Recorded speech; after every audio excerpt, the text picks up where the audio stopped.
Šis vaizdo įrašas skirtas supažindinti su maitinimo verslo organizatoriaus darbu.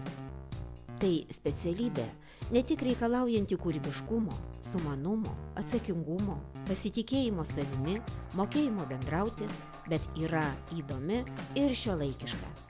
Taigi, norint tapti specialistu, reikia būti Vilniaus kooperacijos kolegijos studentu.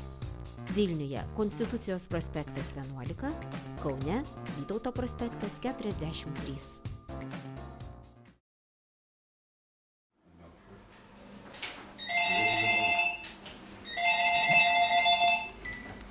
Maitinimo verslo organizatorius Mindaugas klauso.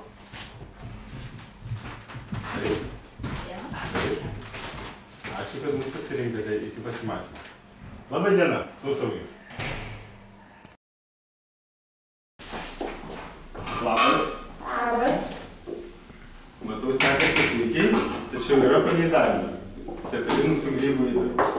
Ir kiek porcijų pageidavė? 3 porcijų, bet jūs padarykit 5.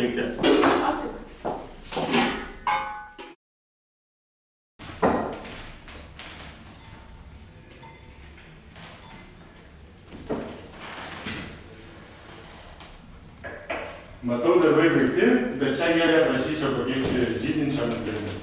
Supratau, to jūs padarysiu. Šaunuolė, svečiai jau renkasi. Einu jos pasitikti, kvieskit padavėjus.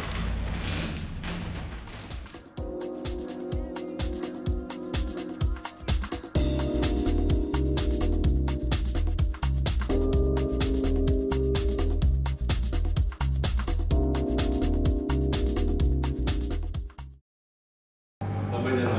Labai diena. Čia pas jūs moderni įranga, gal galėtumėt papasakoti apie ją?